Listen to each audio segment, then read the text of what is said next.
สบายตอนเช้าท่านผู้ชมที่เคารพสบายดีตอนเช้าท่านผู้ชมที่เคารพตอนรับท่านผู้ชมเข้าสู่ข่าวเช้าอรุณใหม่จากห้องข่าวโทรภาพแห่งซาลาวพบกันในเช้าของวันเสาร์วันที่28กุมภา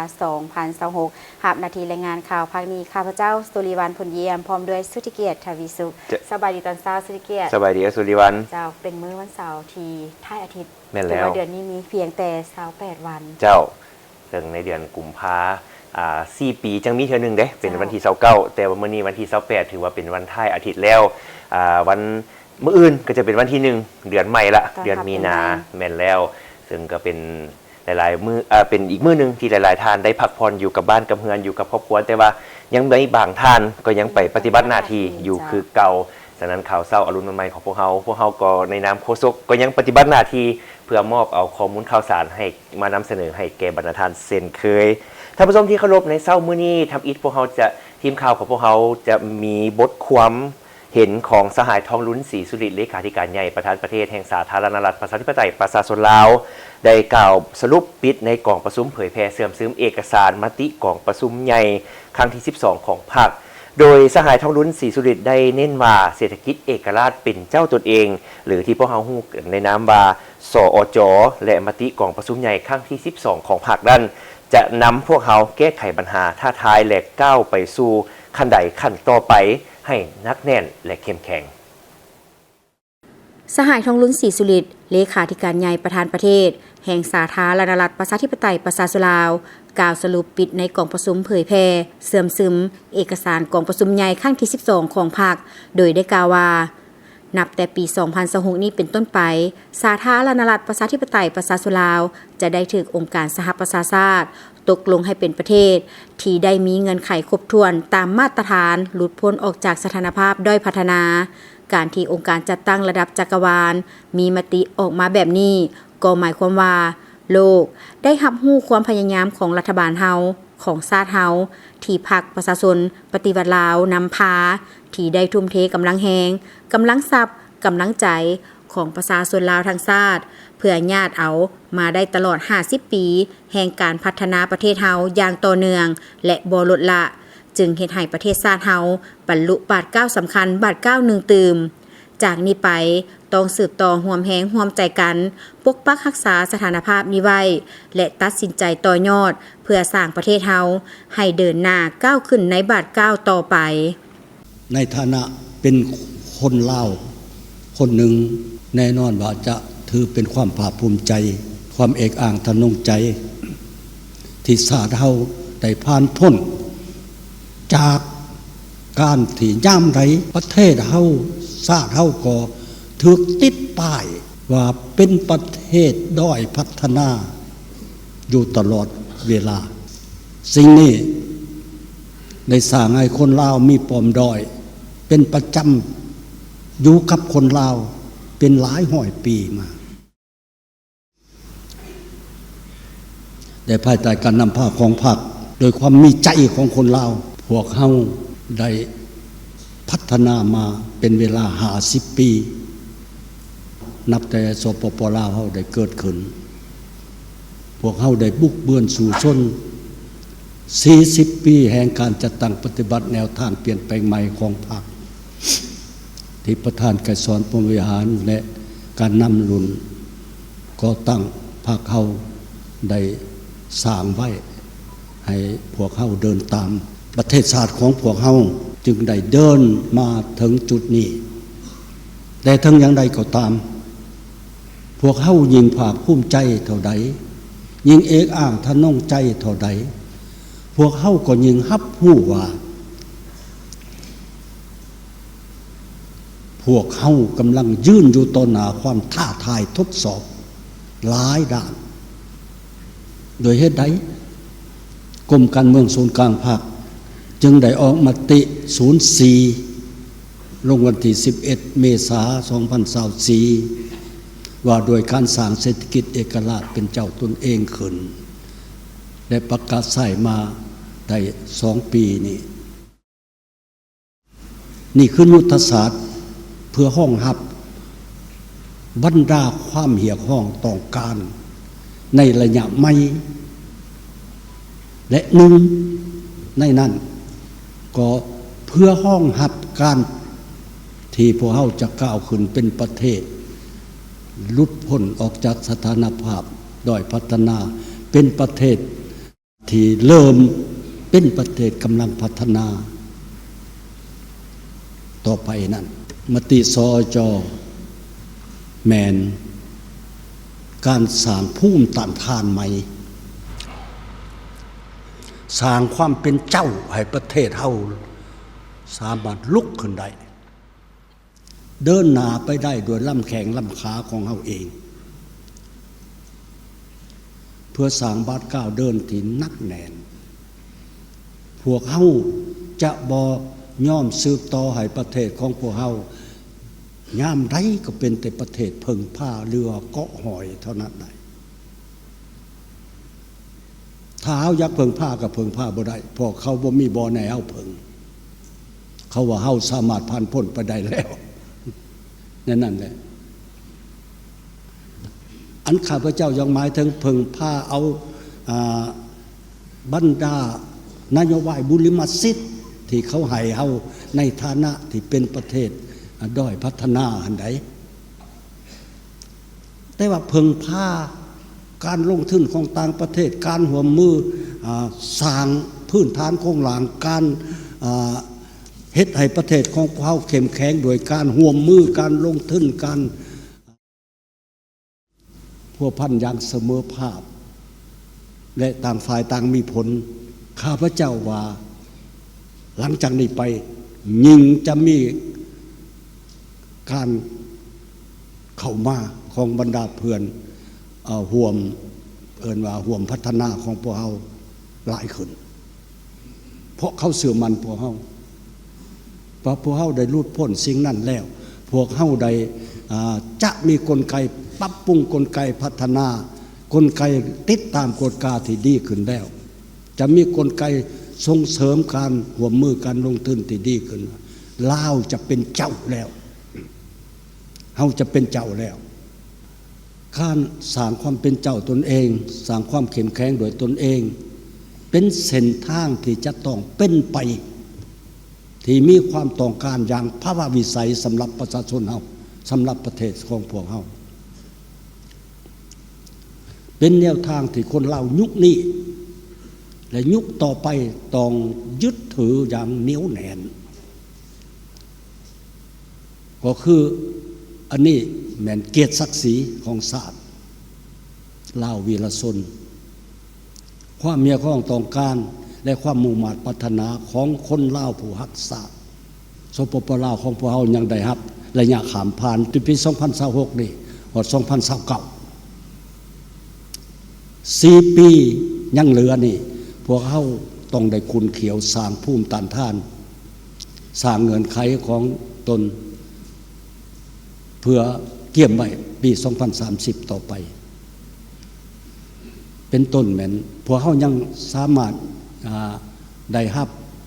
การช่วยเหลือการร่วมมือที่ผ่อนผันนโยบายสินค้าต่างๆ GSP ของพวกเขาก็ยังสามารถได้รับอยู่ตลาดโลกอีก 2-3 ปีต่อหน้าในบรรดาประเทศคู่ร่วมพัฒนาของพวกเขาก็ยืนยันว่าจะมาร่วมเพื่อเกี่ยมให้ลาวสามารถภายหลัง4 ปีจะสามารถออกจากสถานภาพด้อยพัฒนาได้อย่างสง่างามและมีความเข้มแข็งอยู่ระยะนี้แม้นระยะสำคัญพวกเขาจะต้องเป็นโตของตัวเองของพวกเขาเป็นเจ้าตนเองของพวกเขาเมื่อเป็นนั้นสอจและมติกองประชุมใหญ่ครั้งที่12ของพรรคจะนำพวกเขาแก้ไขปัญหาท้าทายและก้าวไปสู่บันไดขั้นต่อไปให้นักแน่นเข้มแข็ง สหายทองลุ้นศรีสุริตเลขาธิการใหญ่ประธานประเทศแห่งสาธารณรัฐประชาธิปไตยประชาชนลาวได้ย้ำคืนสถานการณ์ภายในและสภาพของโลกได้เล็งทวงให้พวกเฮาต้องลุกขึ้นก้าวเดินต่อไปอย่างบ่หยุดยั้งแล้วดังนั้นการพันขยายให้เป็นละเอียดของมติ12 จะบ่สามารถปล่อยปละให้ซักซ่าเสียเวลาต่อไปอีกต้องอยู่แหงการปฏิบัติอย่างถูกต้องมีประสิทธิผลสูงรับผิดชอบสูงและด้วยความไว้สูงยืนอยู่ต่อหน้าความเข่งห้อนของสภาพแวดล้อมที่มีทั้งความท้าทายและมีทั้งกาลโอกาสยืนอยู่ต่อหน้าความรับผิดชอบต่อพรรคต่อประเทศชาติและต่อประชาชนพวกเขาต้องอาจหารก้าวขึ้น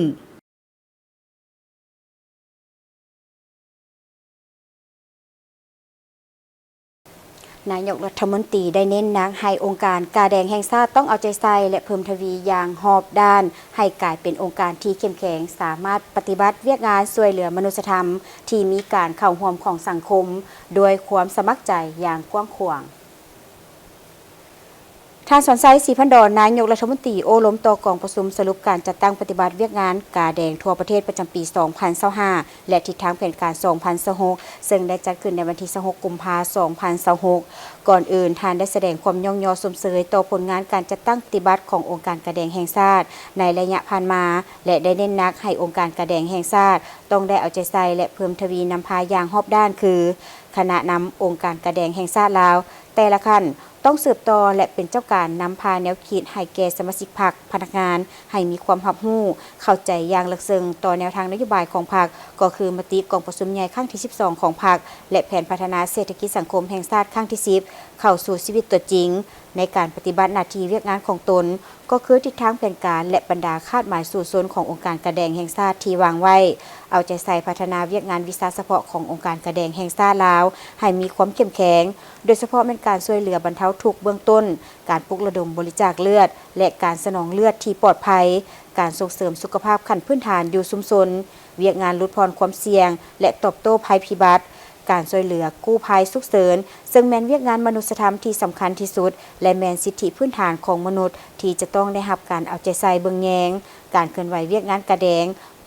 ก็ต้องได้รับประกันให้มีงบประมาณให้สามารถเคลื่อนไหวตามภาระบทบาทขององค์การกาแดงแห่งชาติลาวโดยให้สมทบกับบรรดาภาคส่วนแขนงการที่เกี่ยวข้องในการจัดสรรงบประมาณที่จำเป็นเพื่อสามารถช่วยเหลือหีบด่วนทางด้านวัตถุและจิตใจขั้นพื้นฐานให้แก่ผู้ได้รับผลกระทบจากภัยพิบัติผู้เจ็บเป็นผู้ทุกข์ยากขัดเขินเปรียวพลอยด้อยโอกาสกำพร้ากำพร้อยพิการรวมทั้งแม่หญิงเด็กน้อยและผู้ที่อยู่ห่างไกลโศกลีเวียกงานปลุกระดมคนกวยการบริจาคเลือดแบบสมัครใจบ่หวังสิ่งตอบแทนแม่นเป็นเวียกที่สำคัญและขาดบ่ได้อยู่ในสังคมถ้าบ่มีเลือดเพียงพอก็บ่สามารถช่วยเหลือกอบกู้ชีวิตของคนเจ็บได้ผู้ที่ต้องการเลือดฉะนั้นแขนงการทุกการจะตั้งบุคคลนิติบุคคลทุกสั้นคนในทั่วสังคมจะต้องได้เป็นเจ้าการร่วมกันโฆษณาปลุกระดมคนควายให้มีผู้บริจาคเลือดแบบสมัครใจโดยบ่หวังสิ่งตอบแทนให้นับมือนับหลายขึ้นปลูกจิตสำนึกให้เยาวชนสาวหนุ่มได้รับรู้เข้าใจและเห็นได้ถึงความสำคัญของการบริจาคเลือดแบบสมัครใจและสามารถตอบสนองให้แก่คนเจ็บที่ต้องการเลือดให้เพียงพอและให้บรรลุตามคาดหมายแผนการที่วางไว้ในแต่ละปี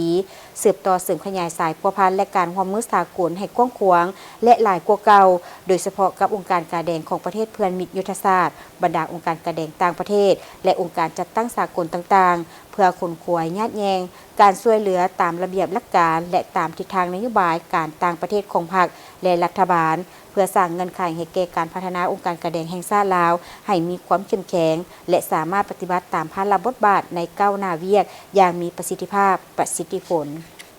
ได้มีพิธีประกาศพนักงานการน้ำขั้นสูงออกพักการหับอุดหนุนบำนาญและประกาศแต่งตั้งตำแหน่งบริหารขั้นห้องหัวหน้าห้องว่าการศูนย์กลางภาคซึ่งพิธีได้จัดขึ้นในวันที่27 กุมภา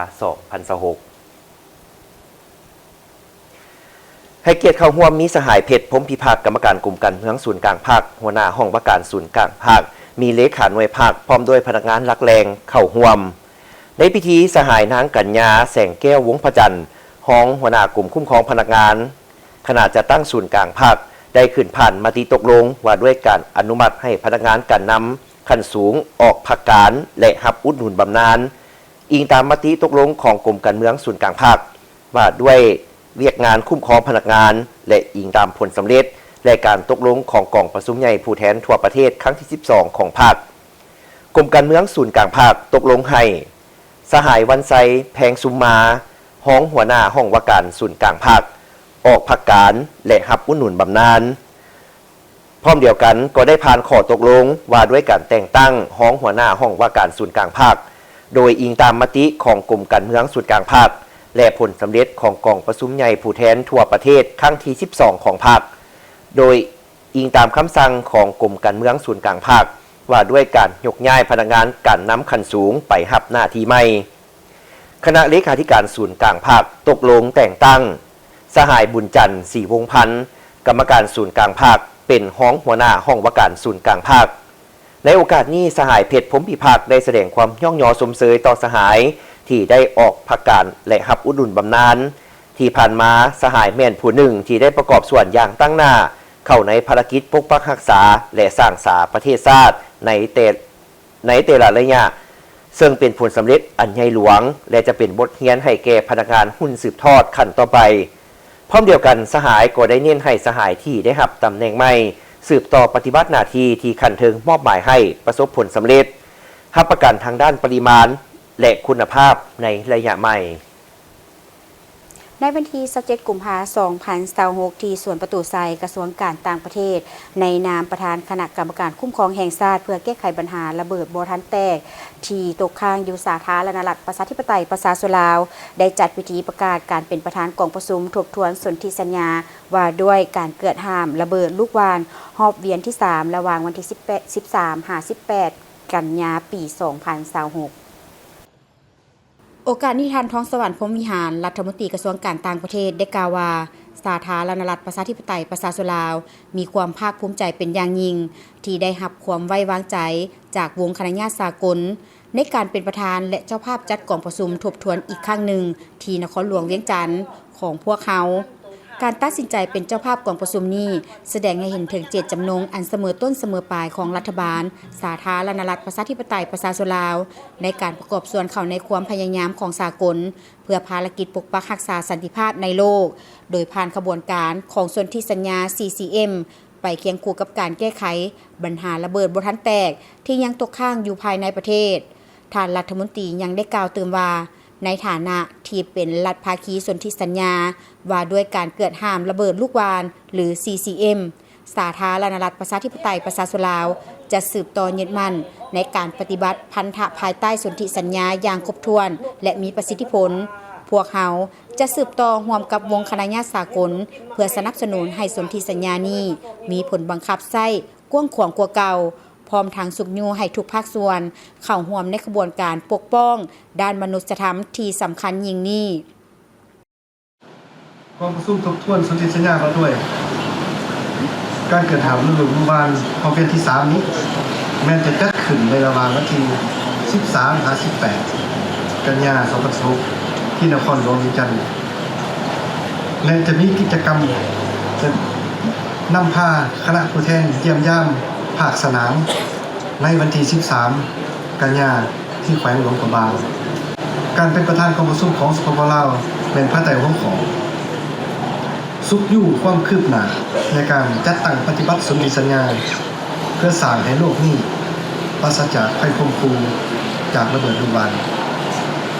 ซึ่งจะสวมใส่4 บริบทที่สำคัญ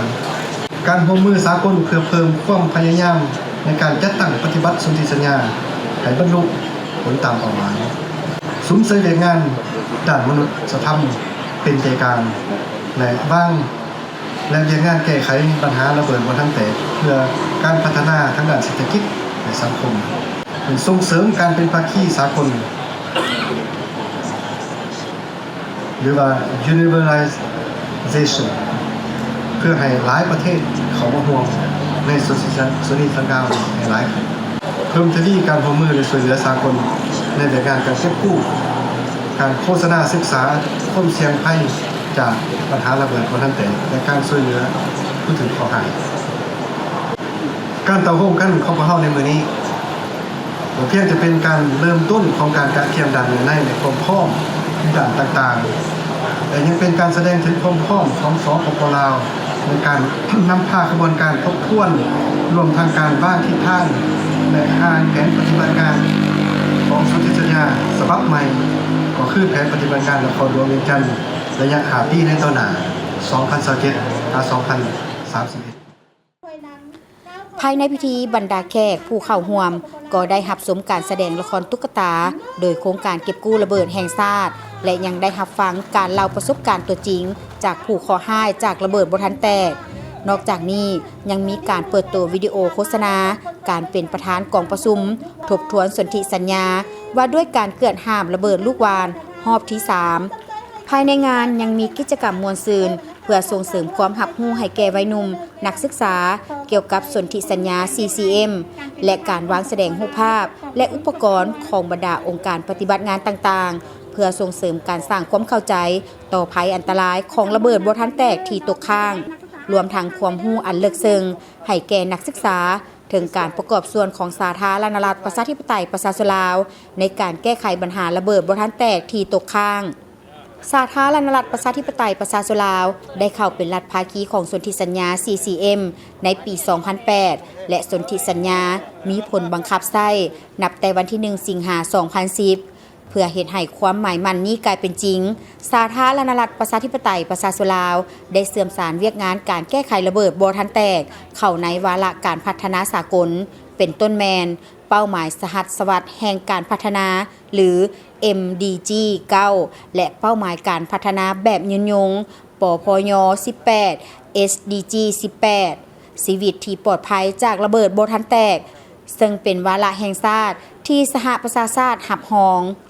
การเป็นประธานของกองประชุมทบทวนสนธิสัญญาว่าด้วยการเกิดห้ามระเบิดลูกวานรอบที่ 3 ของสาธารณรัฐประชาธิปไตยประชาชนลาวนี้เป็นการยืนยันถึงบทบาทสำคัญของประเทศในการประกอบส่วนเข้าในเวียกงานมนุษยธรรมระดับสากลและแสดงให้เห็นถึงความมุ่งมั่นอันกล้าในการสร้างโลกที่ปราศจากภัยข่มขู่จากระเบิดลูกวานเพื่อความปลอดภัยและการพัฒนาที่ยืนยงของประชาชนลาวและประชาคมโลก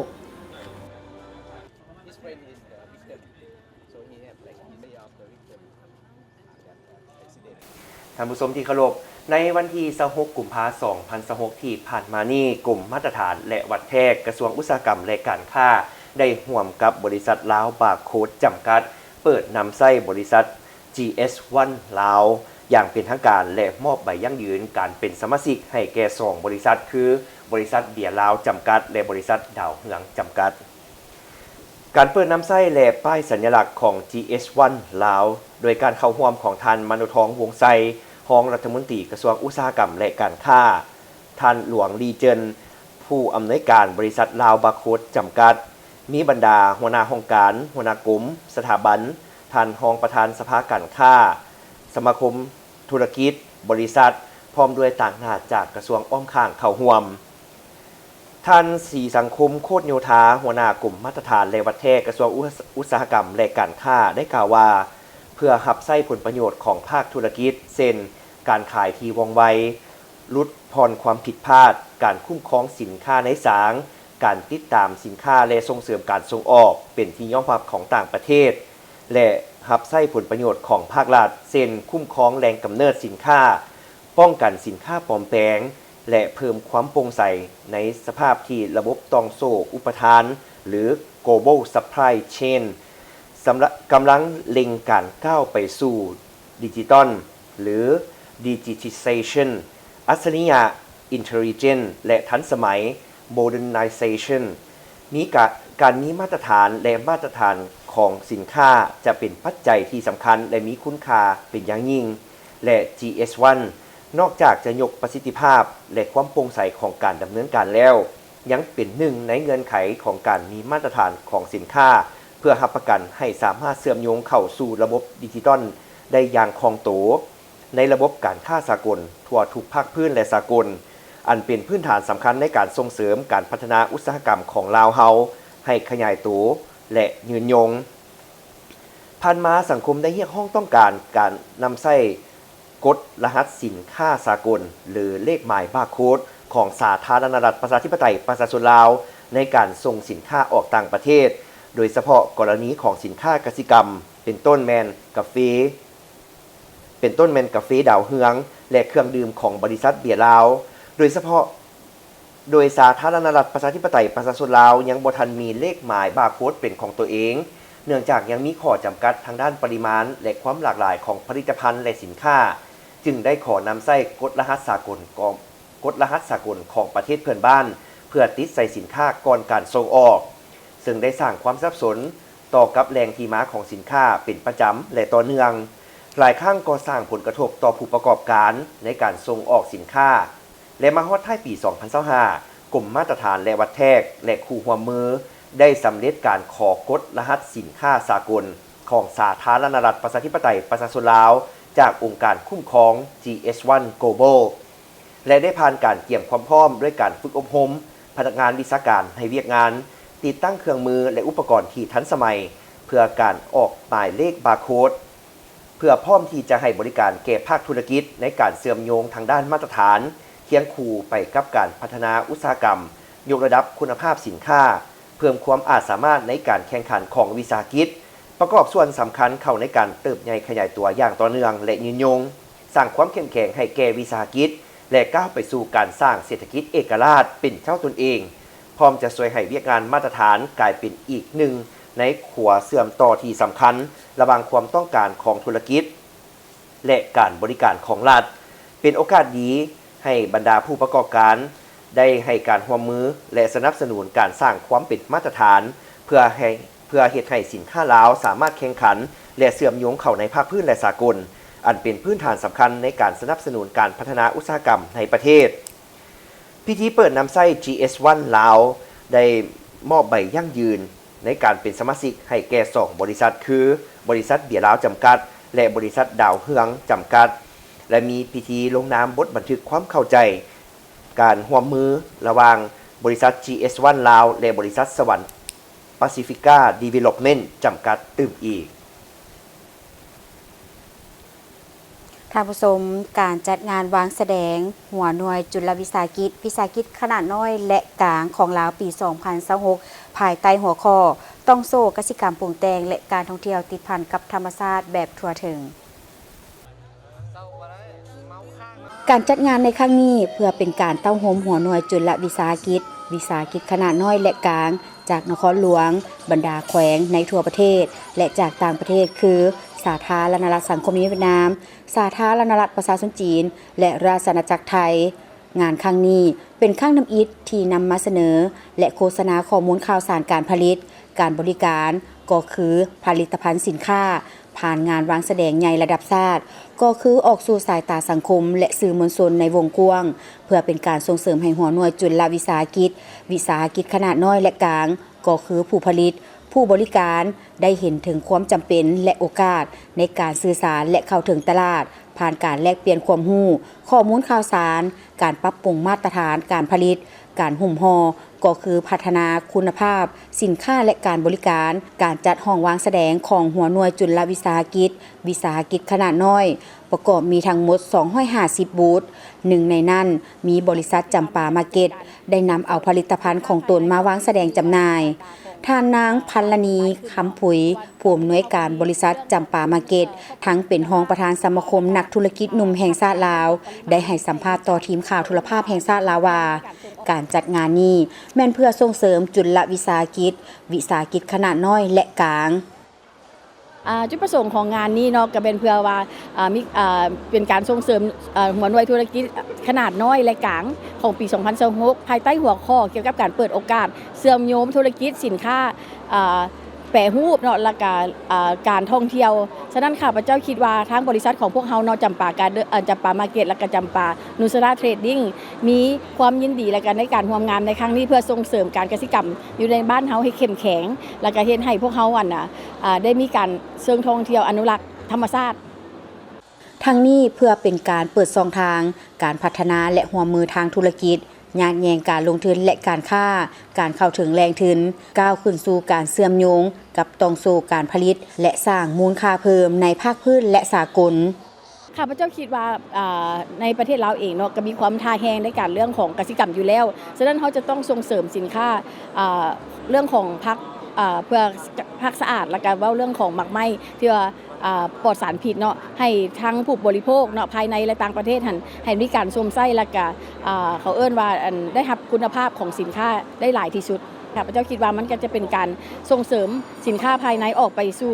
สายตาของสากลหลายขึ้นเนาะเพราะว่าตอนนี้พวกเขาก็มีเรื่องของคุณควบคุมของคุณภาพแล้วก็รับประกันเรื่องของปริมาณให้มีการเขาเอิ้นว่ารับรองในการส่งออกในอนาคต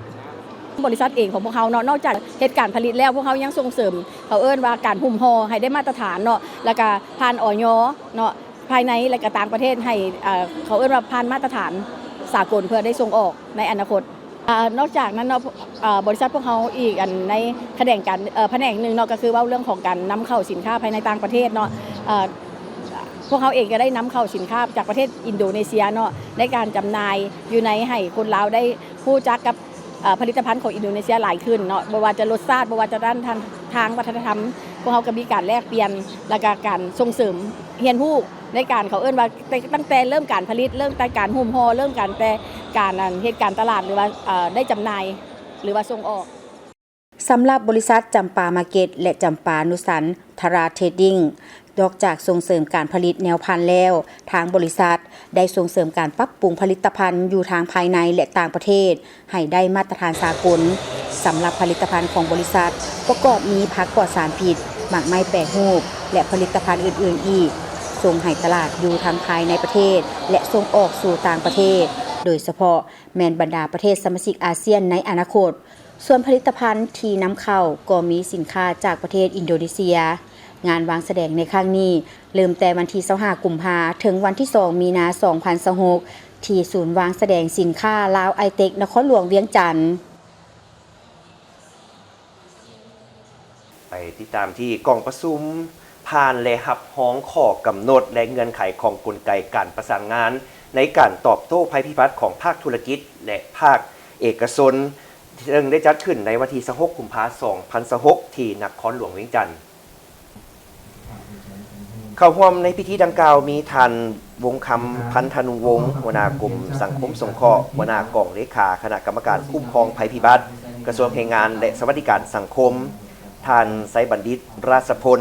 รองประธานสภาการค้าและอุตสาหกรรมแห่งชาติลาวพร้อมด้วยภาคส่วนที่เกี่ยวข้อง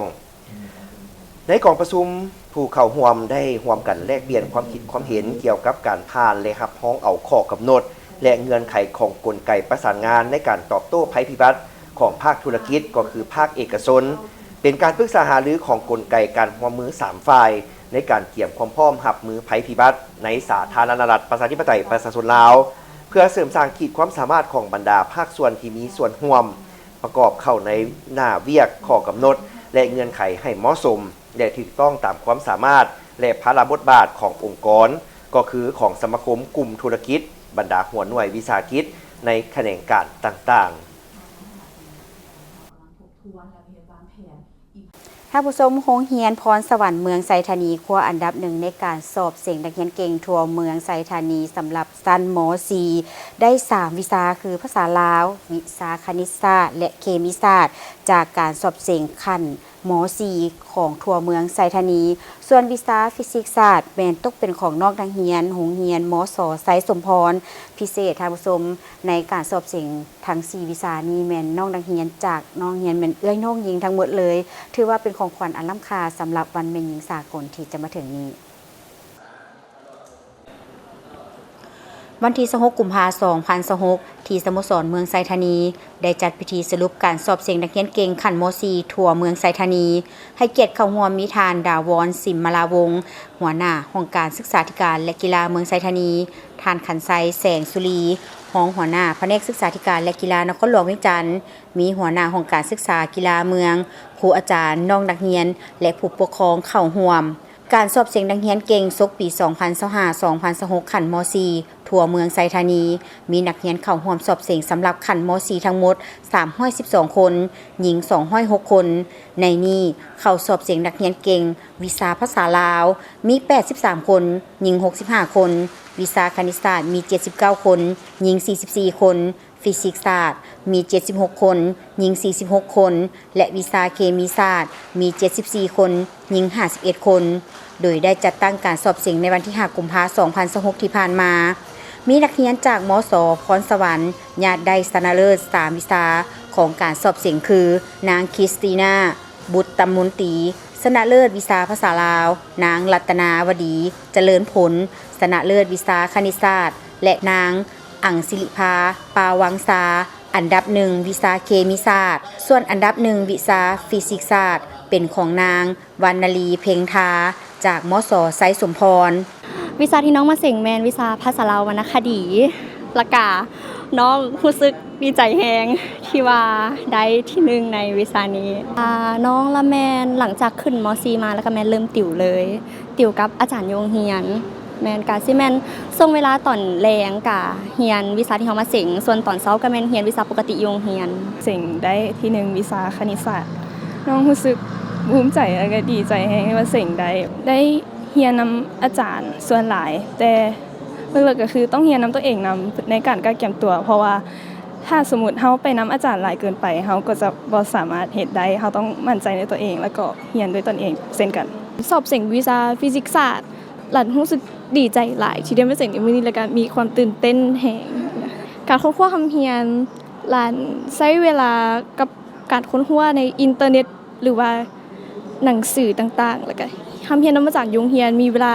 เรียนตอนพักนั่นเองสอบเสียงในสายวิชาเคมีศาสตร์อันดับที่1ความรู้สึกหลังจากสอบเสียงแล้วและได้รู้ผลแม่นรู้สึก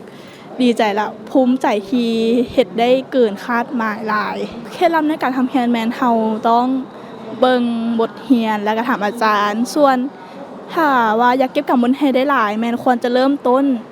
ไวกว่าหมู่เช่นเริ่มต้นตอนม.2 หรือม.3 ก่อนเพื่อเก็บกู้ความรู้มาใส่ตอนม.4การสอบเสียงนักเรียนเก่งในครั้งนี้เพื่อเป็นการสุขยู่และส่งเสริมให้นักเรียนมีความภาคเพียรในการเรียนพัฒนาทักษะของตนเพื่อเตรียมพร้อมก้าวสู่การสอบเสียงนักเรียนเก่งขั้นม.4 ในขั้นนครหลวงเวียงจันทน์ที่จะจัดขึ้นในต่อหน้า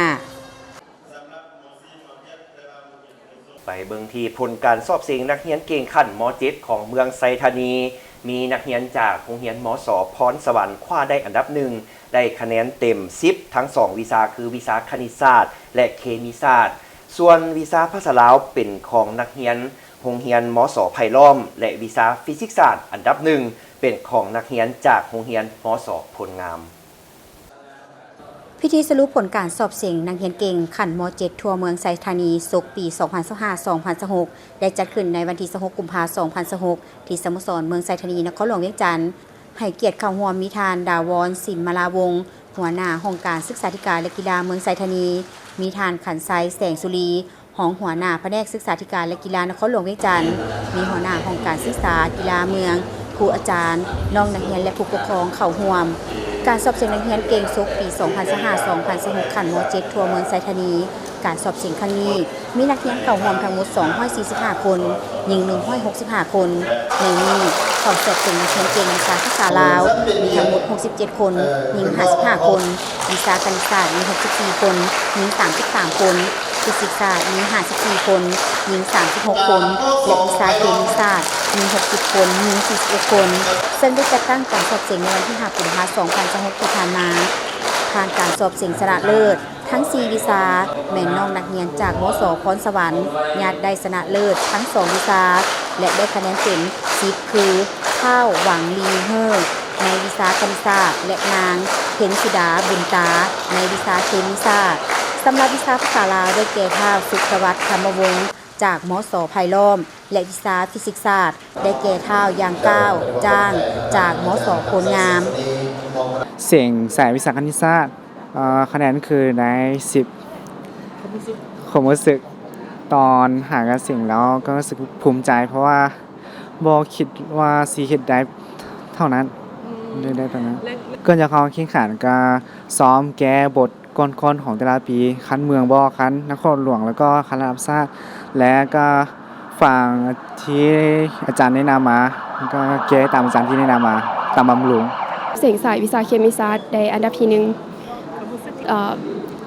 เกินคาดหมายที่ว่าตัวเองวางไว้เพราะว่าตอนแรกหลังจากที่เสียงแล้วก็บ่ได้คาดหวังว่าเราจะได้ในอันดับที่นี้สำหรับเคล็ดลับในการเรียนของน้องแมนจัดสรรเวลาให้เหมาะสมมีเรียนแล้วก็พักผ่อนแบ่งเวลาบ่ติดลิ้นไหลเกินไปสิ่งในวิชาภาษาลาววรรณคดีรู้สึกดีใจภาคภูมิใจและประทับใจมีการ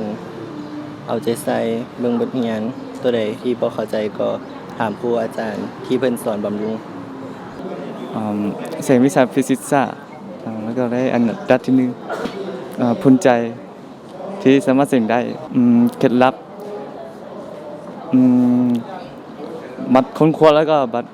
เก็บบทเลขตันๆที่เคยออกเสียง การจัดการแข่งขันขันเมืองในครั้งนี้ถือว่าเป็นกิจกรรมสำคัญที่แสดงให้เห็นการเอาใจใส่ต่อการพัฒนาด้านการศึกษาและการสร้างคนหุ่นใหม่ให้มีความรู้ความสามารถเพื่อรับใช้ประเทศชาติในอนาคตมาติดตามข่าวจากทางท้องถิ่นไปเบิ่งที่ห้องหัวหน้าแผนกกสิกรรมและสิ่งแวดล้อมแขวงพร้อมด้วยพนักงานวิชาการลงสุกยู่เวียกงานกสิกรรมอยู่เมืองคำเกิดแขวงบริคำไซ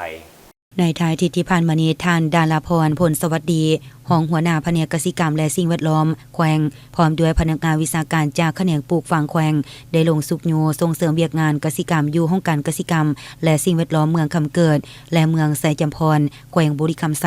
โดยมีพนักงานวิชาการจาก2ห้องการดังกล่าวต้อนรับและเข้าร่วมจุดประสงค์ในการลงเคลื่อนไหวในครั้งนี้ก็เพื่อปฏิบัติตามแผนการผลิตของแผนกกสิกรรมและสิ่งแวดล้อมแขวงในการค้ำประกันเสบียงอาหารเพื่อลดผ่อนการนำเข้าจากภายนอกทางนี้ก็เพื่อเป็นการส่งเสริมและสมสายผลผลิตกสิกรรมที่ชาวกสิกรภายในแขวงผลิตเองอีกด้านหนึ่งก็เพื่อเป็นการสุกยูการผลิตภายในแขวงให้เป็นขบวนการกว้างขวางเป็นต้นการผลิตข้าวนาแสงและพืชฤดูแล้งของพ่อแม่ประชาชนที่ได้ทำการผลิตให้เป็นสินค้าตามแนวทางของคันเทิงวางออกและผลิตข้าวนาปีพืชต่างๆในฤดูฝนต่อหน้าเพื่อในสาเหตุให้การผลิตข้าวนาปีได้ท่วงทันกับสภาพการและประกันให้การผลิตมีสมรรถภาพตามที่วางไว้พร้อมทั้งมีการห่างหากาเกี่ยมการต้านแล้งต้านท่วมในต่อหน้าโอกาสนี้ทางแผนกกสิกรรมและสิ่งแวดล้อมแขวงก็ได้มอบแนวพันธุ์พืชให้ห้องการกสิกรรมและสิ่งแวดล้อมเมืองคำเกิดและเมืองไสจำพรเพื่อมอบต่อให้ชาวกสิกรกลุ่มผลิตผู้ที่ได้รับผลกระทบจากภัยพิบัติน้ำท่วมในปีผ่านมาได้นำไซเข้าในขบวนการผลิตฤดูแล้งสุกปี 2025-2026 สำหรับแนวพันธุ์พืชที่มามอบในครั้งนี้แม่นมีแนวพันธุ์ผักสลัดสาลีหวานหมากฮุงหมากถั่วคั่วผักหอมปอมผักบัวและพืชอื่นๆเพื่อเป็นการฟื้นฟูทดแทนจากผลเสียหายจากภัยน้ำท่วมกล่าวมอบโดยแม่นทันดาราพรผลสวัสดีห้องหัวหน้าแผนกกสิกรรมและสิ่งแวดล้อมแขวงรับโดยหัวหน้าห้องการกสิกรรมและสิ่งแวดล้อมทั้ง2เมืองโดยส่งหน้าพนักงานวิชาการทั้ง2ฝ่ายเข้าร่วมพร้อมกันนี้ท่านยังได้ไปเบิ่งการผลิตกสิกรรมอยู่สถานีทุ่งแสนธรรมาศและการผลิตแป้งมันตนบริษัทลงทุนสากลลาวเวียดอยู่บ้านสุพพวนเมืองคำเกิดพร้อมนี้ท่านยังได้ให้ทิศสีนำต่อกับห้องการกสิกรรมและสิ่งแวดล้อมทั้ง2เมืองจงได้สืบต่อเอาใจใส่สุกยูและส่งเสริมเวียกงานกสิกรรมของพ่อแม่ประชาชนให้หลายกลายเป็นสินค้าเพื่อทดแทนการนำเข้าจากต่างประเทศทางนี้ก็เพื่อแนวสาเหตุให้พ่อแม่ประชาชนได้มีอาชีพที่มั่นคงมีรายรับที่ดีเข้าครอบครัวอย่างถาวรพร้อมทางเน้นให้พนักงานวิชาการเฝ้าระวังเอาใจใส่ต่อผลปลูกของประชาชนในฤดูแล้งทางนี้ก็เพื่อเป็นการเกี่ยมความพร้อมและรับมือกับสภาพการต่างๆที่จะเกิดขึ้นในต่อหน้าให้ทันกับเวลาไปต่อที่แขวงอุดมไซได้มีพิธีมอบรับการก่อสร้างห้องน้ำและสิ่งอำนวยความสะดวกด้านสุขภาพอนามัยให้จำนวน9แห่งของเมืองนาหมอกวันที่25กุมภาพันธ์2026นี้จำนวน9โรงเรียนภายในเมืองนาหมอกแขวงอุดมไซได้รับห้องน้ำและสิ่งอำนวยความสะดวก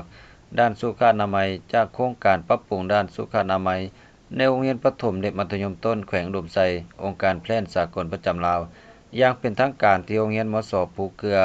โดยเป็นเกียรติเข้าร่วมของท่านสมจันทร์ทวีวรรณหักรองเลขาพรรคเมืองประธานกฎการภาครัฐเมืองมีท่านนางเคโลโมเทนซันผู้อำนวยการองค์การแพทย์สากลประจำลาวทางนางมีนาฟูนาโกซิหัวหน้าโครงการปรับปรุงด้านสุขอนามัยภายในโรงเรียนประถมและมัธยมต้นแขวงอุดมไซมีท่านสีวรเพ็งมีไซรองหัวหน้าแผนกศึกษาธิการและกีฬาแขวงอุดมไซมีทีมงานโครงการแขนงการที่เกี่ยวข้องขั้นศูนย์กลางขั้นแขวงขั้นเมืองครูอาจารย์การจัดตั้งบ้าน9โรงเรียนเป้าหมายและน้องนักเรียนภายในโรงเรียนมส.ภูเกลือเข้าร่วม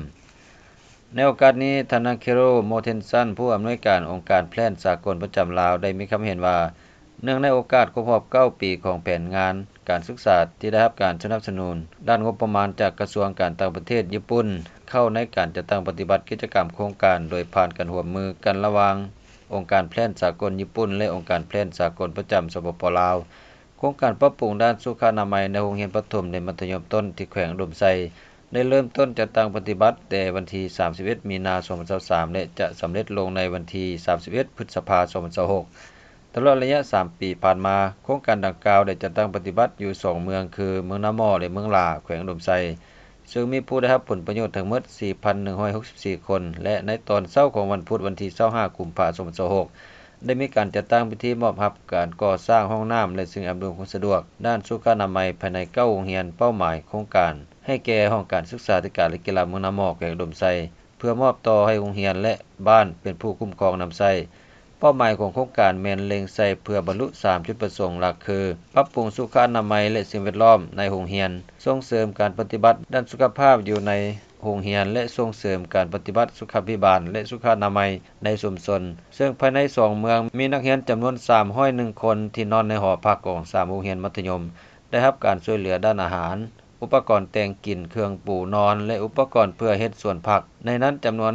198คนในหอพักของ3โรงเรียนได้รับผลประโยชน์จากการซ่อมแปลงห้องน้ำและห้องอาบน้ำครูสอนประถมและมัธยมต้นจำนวน81คนได้เข้าร่วมการฝึกอบรมเกี่ยวกับการประเมินด้านสุขอนามัยและการรักษาอนามัยจากนั้นคณะผิดชอบได้ขึ้นผ่านบทรายงานการจัดตั้งปฏิบัติก่อสร้างห้องน้ำและสิ่งอำนวยความสะดวกใน9โรงเรียนซึ่งประกอบมีโรงเรียนประถมภูเครือโรงเรียนมัธยมภูเครือโรงเรียนมัธยมตอนต้นห้วยปอดโรงเรียนมัธยมตอนต้นบางสาโรงเรียนประถมบ้านนาทัวโรงเรียนประถมน้ำบึนใต้โรงเรียนประถมนาทงโรงเรียนประถมกูลงและโรงเรียนประถมมักจุกอาคารเฮ็ดด้วยเสาและคานเบตงเสริมเหล็กพื้นเบตงธรรมดาพร้อมติดกะโลฝาก่อด้วยดินจีทาสีขาวและติดกะโลฝาห้องน้ำหลังคามุงด้วยสังกะสีอะลูซิ่งสีแดงและจอน้ำบาดาลจำนวน6แห่งพร้อมระบบไฟฟ้าครบสุดซึ่งได้เริ่มจัดตั้งปฏิบัติก่อสร้างในวันที่15กันยายน2025หาวันที่18กุมภาพันธ์2026ใช้เวลา5เดือนจึงสำเร็จรวมมูลค่าทั้งหมด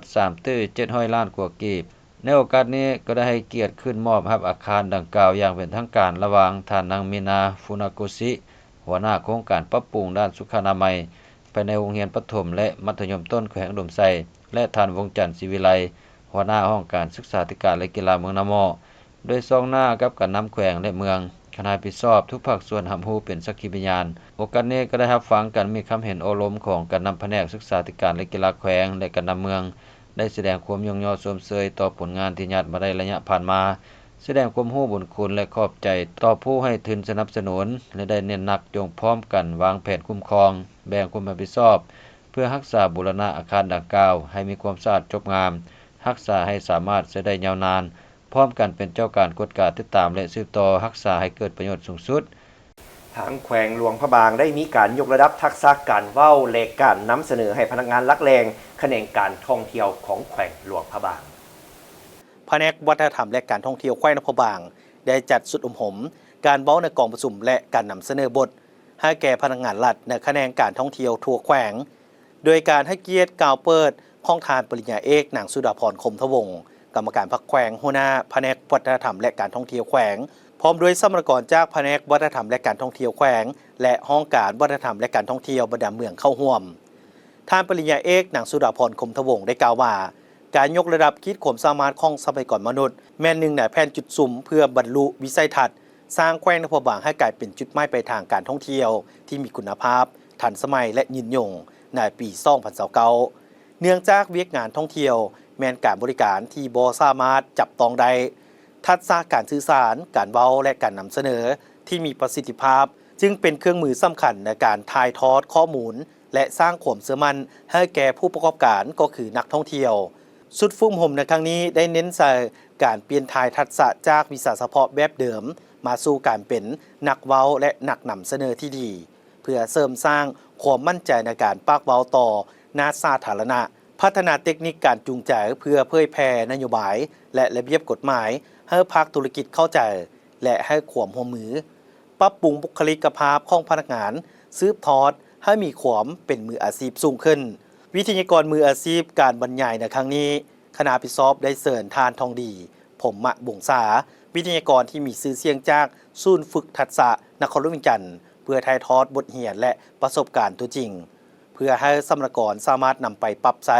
เข้าในการจัดตั้งปฏิบัติหน้าที่เวียกงานและการดำรงชีวิตให้ประสบผลสำเร็จ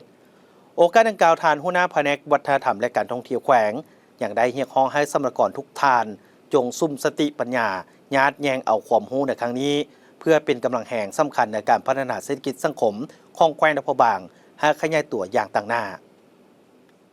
ห้องหัวหน้าคณะโฆษณาอบรมศูนย์กลางภาคเคลื่อนไหวเยี่ยมยามพบปะอบรมพนักงานโฆษณาอบรมแขวงคำมวลห้องหัวหน้าคณะโฆษณาอบรมศูนย์กลางภาคเคลื่อนไหวเยี่ยมยามพนักงานรัฐกรโฆษณาอบรมแขวงคำมวลวันที่24กุมภาพันธ์2026ท่านเหล่าเป่าทรงนวงศ์ไสกรรมการศูนย์กลางภาคห้องเลขาคณะภาคห้องหัวหน้าคณะโฆษณาอบรมศูนย์กลางภาคพร้อมคณะได้เคลื่อนไหวเยี่ยมยามพนักงานรัฐกรโฆษณาอบรมแขวงคำมวลซึ่งจัดขึ้นที่ห้องประชุมสถานีวิทยุแขวงในการพบปะเยี่ยมยามดังกล่าวท่านดวนตาแก้วนวงศ์ในนามต่างหน้าคณะภาคคณะโฆษณาอบรมแขวงได้เป็นเกียรติรายงานสภาพโดยรวมของคณะโฆษณาอบรมแขวงให้ท่านรองหัวหน้าคณะโฆษณาอบรมศูนย์กลางและคณะได้รับรู้เพื่อสามารถกำได้จุดพิเศษและการเคลื่อนไหวด้านเวียกงานวิสาหเฉพาะอยู่ขั้นท้องถิ่นรวมทั้งผลงานการเคลื่อนไหวที่ผ่านมาและข้อเสนออื่นๆที่ติดพันกับเวียกงานของเขตโฆษณาอบรมแขวงในโอกาสเดียวกันนี้ท่านเหล่าเป่าทรงนวงศ์ไสกรรมการศูนย์กลางภาคห้องเลขาคณะภาคห้องหัวหน้าคณะโฆษณาอบรมศูนย์กลางภาคก็ได้มีคำเห็นชี้นำซึ่งได้เน้นหนักในหลายปัญหาที่สำคัญเป็นต้นแม่นให้เพิ่มทวีเอาใจใส่ในบทบาทหน้าที่ความรับผิดชอบด้วยความเป็นเจ้าการเพิ่มทวีเวียกงานโฆษณาข้อมูลข่าวสารแนวทางนโยบายของภาครัฐให้เป็นขบวนการต่อเนื่องรวมทั้งเสริมขยายเวียกงานวิชาการวิสาหเฉพาะที่ปิ่นอ้อมและเพิ่มทวีเอาใจใส่ด้านเวียกงานการเมืองแนวคิดของสมาชิกภาคพนักงานให้มีความนักแน่นเข้มแข็งสืบต่อประกอบส่วนพัฒนาเวียกงานโฆษณาอบรมให้นับมือมีความก้าวหน้าท่านผู้ชมทั้งหมดนี้คือการนำเสนอข่าวเศร้าอรุณวันใหม่ขอบใจทุกท่านที่ได้ให้เกียรติติดตามรับชมมาฮอดนี้โฆษกทั้งสองพร้อมด้วยทีมงานข่าวขอลาท่านผู้ชมไปด้วยเวลาเพียงเท่านี้สบายดี